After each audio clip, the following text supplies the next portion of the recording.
मेरे मोबाइल से मेरे दोस्तों को ब्लॉक करने की। पापा, आप गलत समझ रहे हो।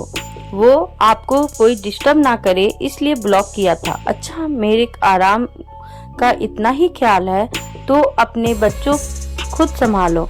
और रही बात मेरे घूमने फिरने के खर्चे की, तो मैं अपने खुद के कमाए पैसों से कर रहा हूँ। किसी को बताने की जरूरत नहीं है। अभी तो मैं रामेश्वरम जा रहा हूँ। वापस आने के बाद निर्णय लूंगा कि अब मुझे क्या करना है। बहुत हो गई तुम लोग की मनमानी, कहकर दयाल जी चले गए। बहू, मैं इस घर का चौकीदार नहीं हूँ। पापा, बस हम लोग निकल रहे हैं, शाम तक लौट जाएंगे। आप प्लीज घर का ख्याल रखना। हाँ, आपका खाना टेबल पर रख दिया, जब भी भूख लगे लेकर खा लेना। रात तक का ही खाना बना दिया है।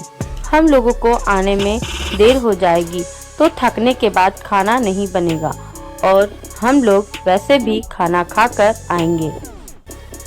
और हाँ, जाते जाते बाहर ताला लगाकर जा रहे हैं। अपना ख्याल रखना।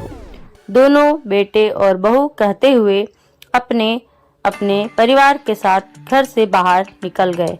आज इन लोगों का रिजॉर्ट जाने का मूड है। सुबह से शाम तक वहीं मौज मस्ती करने का इरादा है। एक बार भी किसी ने हरदयाल जी से नहीं पूछा कि वो भी जाना चाहते हैं या नहीं। सोफे पर से उठकर खिड़की के पास चलकर गए और खिड़की में से नीचे देखा तो दोनों अपनी कारों में बच्चों के साथ बैठकर रवाना हो गए। थोड़ी देर तक खिड़की के बाहर यूं ही ताकते रहे। उसके बाद उदास मन से धीरे धीरे चलते हुए डाइनिंग टेबल पर आए और वहां रखे हुए खाने को खोलकर देखा। कैसरोल में 5 रोटियां, डोंगे में पतली सी दाल, एक प्लेट में सलाद के नाम पर एक प्याज काटकर रखा हुआ था। खाने को देखते ही मन सोचने लगे कि अभी तो सुबह के 8 ही बज रहे हैं। आज पूरा दिन मुझे इसी खाने से निकालना है। रात को भी खाना नहीं मिलेगा। इतने से मेरा पेट कैसे भरेगा। पिछली बार भी जब ये लोग घूमने गए थे तब भी बहू इतना सा ही खाना बना कर गई थी। रात को घर पर आने के बाद हरदयाल जी ने सिर्फ इतना ही तो कहा था कि बहू, मुझे बहुत जोर से भूख लगी है। बस उसी में दोनों बहुओं ने रोना धोना मचा दिया था। और बेटे तो वैसे भी अपनी पत्नियों के आगे कुछ नहीं बोलते नहीं है। पर आज फिर वही एक लंबी गहरी सांस लेकर अपने कमरे की तरफ आए। कमरे में अपनी पत्नी की तस्वीर देखकर आंखों में आंसू आ गए। एक वो थी जो कभी मुझे भूखा नहीं रहने देती थी, पर उसके जाने के बाद तो सचमुच पेट भर खाने को भी तरस गया हूँ। सोचा था कि रिटायर होने के बाद परिवार वालों के साथ खूब घूमूंगा फिरूंगा, पर यहाँ तो बीमार नहीं हूँ, पर घर में हर कोई मुझे बीमार बनाने में लगा हुआ है। जानता था कि हर बात के 2 पहलू होते हैं, पर कभी इस पहलू के बारे में तो सोचा ही नहीं था। पहले कितना घूमने का शौक था। महीने में 2 बार तो परिवार के साथ बाहर घूमने निकल ही जाते थे, पर अब कितने महीनों से तो घर के बाहर भी नहीं निकला हूँ। ये लोग जब भी कहीं जाते हैं ताले में बंद कर जाते हैं। एक बार भी नहीं पूछते कि पापा, आपको भी चलना है क्या। अब तो घुटन सी होने लगी है। किसी से बाहर बात भी नहीं करने देते और खुद भी बैठकर बात करना पसंद नहीं करते। आजकल पता नहीं दोस्तों को भी फोन नहीं आते, ना उनका फोन लगता है। मेरे ही बेटों ने अपने घर का चौकीदार बनाकर रख दिया है मुझे। जब हाथ पैर चल रहे हैं तब मेरी कदर नहीं है, तो जिस दिन बिस्तर पकड़ लूंगा तो मुझे तो पूछेंगे भी नहीं। किसी न किसी निर्णय पर पहुंचना बहुत जरूरी हो चुका है। अभी हरदयाल जी मन ही मन सोच रहे थे कि उनके फोन पर एक अननोन नंबर से फोन आया। जब मोबाइल उठाया तो दूसरी तरफ उनके दोस्त कैलाश जी बोल रहे थे। और हरदयाल, कैसा है? कितने दिनों बाद तेरा फोन लगा है। अरे कैलाश, आज इतने दिनों बाद तुझे मेरी याद कैसे आई भाई?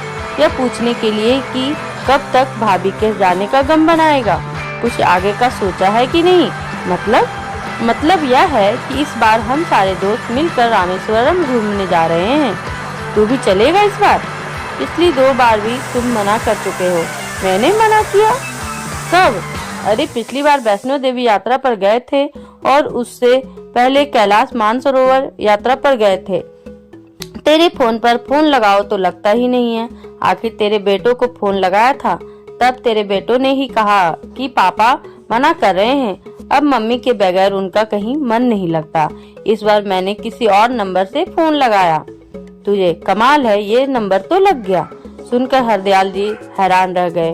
उन्हें तो बिल्कुल पता नहीं था कि पहले भी 2 यात्रा जा चुकी है, मतलब बेटों ने उन तक बात पहुंचाई ही नहीं। और फिर उनका मोबाइल, अरे क्या हुआ, जवाब तो दे। अचानक कैलाश जी की आवाज से हरदयाल जी की तंद्रा टूटी। अरे हाँ, इस बार जाऊंगा। कितना क्या पेमेंट देना है वो बता देना, मैं डिपॉजिट करा दूंगा। चल, मैं तुझे अपने व्हाट्सएप ग्रुप में शामिल कर लेता हूँ और वहीं सारी डिटेल भेज देता हूँ। और रही बात पेमेंट की, तो तू बाद में दे देना, कम से कम तूने हाँ तो की। वैसे भी हम कल ही रवाना हो रहे हैं और तेरी टिकट हमने पहले ही करवा ली थी। अगर तू फोन नहीं उठाता तो हम आज तेरे घर आ जाते। अच्छा ठीक है बाबा, पर डिटेल आधे घंटे बाद भेजना। चल फिर फटाफट से तैयारी कर ले, कल सुबह ही निकलना है, कहकर कैलाश जी ने फोन रख दिया। कैलाश जी के फोन रखते ही हरदयाल जी ने अपना फोन चेक किया।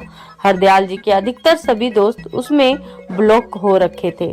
उन्हें याद आया कि पिछली बार बच्चों को मेरे भरोसे छोड़कर चारों ऊटी घूमने गए थे। देखकर हरदयाल जी का दिमाग चकरा गया। इतना बड़ा धोखा। कुछ देर तक आंखों में आंसू लिए अपनी पत्नी की तस्वीर की तरफ देखते दे रहे।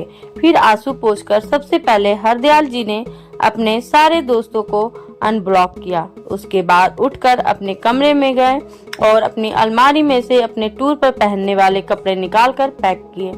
अपने स्पोर्ट्स शूज निकाले और उनकी धूल साफ की। कुछ कैश और आईडी अपने पास रखे। मोबाइल पर अपने अकाउंट चेक किए। अपनी दवाइयों का बॉक्स रखा।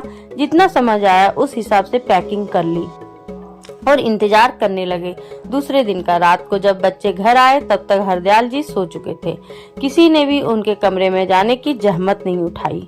सब अपने अपने कमरे में जाकर सो गए। दूसरे दिन जब बेटे और बहुएं चाय पी रहे थे तो हरदयाल जी तैयार होकर अपना बैग लेकर बाहर आए। उन्हें देखते ही बड़ा बेटा बोला, अरे पापा, आप कहाँ चल दिए? मैं अपने दोस्तों के साथ रामेश्वर टूर पर जा रहा हूँ, मेरा भी टिकट है।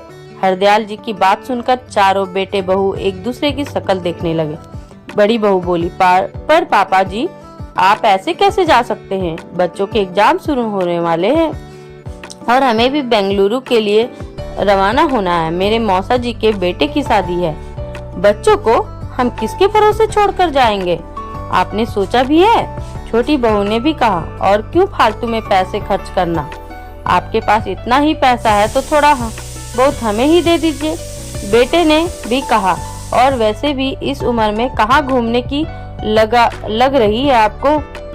कल को गिर पड़ गए तो सेवा कौन करेगा? इसलिए चुपचाप अपना सामान वापस कमरे में रख दीजिए। बड़ी बहू बोली, मुझे ऑर्डर देने वाली तुम कौन होती हो? बड़ी बहू, तुम लोगों ने मुझे अपने घर का चौकीदार समझ रखा है, जो अपने बच्चों को मेरे भरोसे छोड़कर चल जाते हो। तुम लोगों की हिम्मत कैसे हो गई मेरे मोबाइल से मेरे दोस्तों को ब्लॉक करने की? पापा, आप गलत समझ रहे हो। वो आपको कोई डिस्टर्ब ना करे इसलिए ब्लॉक किया था। अच्छा, मेरे आराम का इतना ही ख्याल है तो अपने बच्चों खुद संभालो। और रही बात मेरे घूमने फिरने के खर्च की, तो मैं अपने खुद के कमाए पैसों से कर रहा हूँ, किसी को बताने की जरूरत नहीं है।